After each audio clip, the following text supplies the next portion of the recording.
नमस्कार दोस्तों, आज के हमारे इस वीडियो में हम आपके लिए मोहिनी एकादशी की व्रत कथा लेकर आए हैं।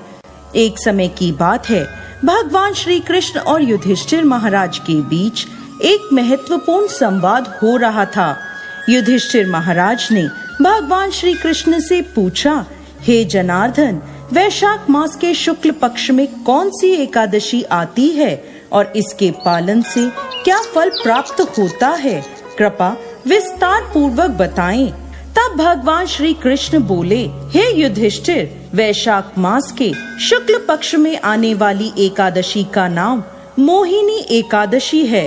इस एकादशी का पालन करने से व्यक्ति संसार के सभी दुखों और पापों से मुक्ति प्राप्त करता है। प्राचीन काल में सरस्वती नदी के किनारे भद्रावती नामक एक राज्य था, जहाँ राजा धृतिमान राज्य करते थे। उनके राज्य में एक धनपाल नाम का वैष्णव रहता था, जो भगवान श्री हरि विष्णु का परम भक्त था। दान पुण्य आदि के कार्यों में वह सदा लगा रहता था। उसने अपने राज्य में अनेक धर्मशालाओं, प्याऊ आदि की स्थापना करवाई थी। धर्मपाल के 5 पुत्र थे, सुमना, प्रीतिमान, मेधावी, सुकृति और धृष्ट बुद्धि। उनका 5वां पुत्र अपने नाम के अनुसार अत्यंत दुराचारी था।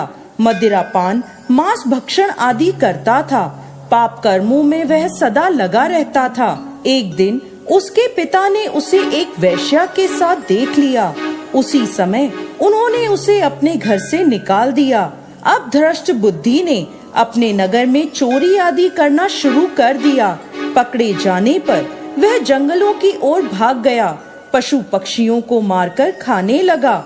एक दिन भूख प्यास से पीड़ित होकर खाने की तलाश में वह घूमता हुआ पुंडिर ऋषि के आश्रम में पहुंच गया। उस समय वैशाख मास चल रहा था। मुनिवर गंगा स्नान करके वापस आ रहे थे। उनके भीगे हुए वस्त्रों के छींटे धृष्ट बुद्धि पर पड़े, जिससे उसे सद्बुद्धि की प्राप्ति हुई।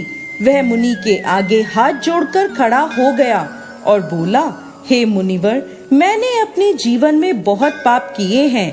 आप मुझे इन पापों से छुटकारा पाने का कोई उपाय बताएं। उसके ऐसे वचन सुनकर मुनि बोले, तुम वैशाख शुक्ल पक्ष की मोहिनी एकादशी का व्रत करो। इससे तुम्हारे समस्त पाप नष्ट हो जाएंगे। मुनि के वचन सुनकर वह प्रसन्न हुआ और उनके द्वारा बताई विधि के अनुसार उसने मोहिनी एकादशी का व्रत किया। इस व्रत के प्रभाव से उसके सभी पाप नष्ट हो गए और अंत में उसे विष्णु लोक प्राप्त हुआ।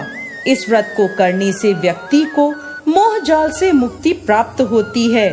पूरे संसार में इससे श्रेष्ठ कोई व्रत नहीं है। मोहिनी एकादशी की इस कथा को कहने और सुनने से 1000 गोदान का फल प्राप्त होता है। जय श्री हरि विष्णु।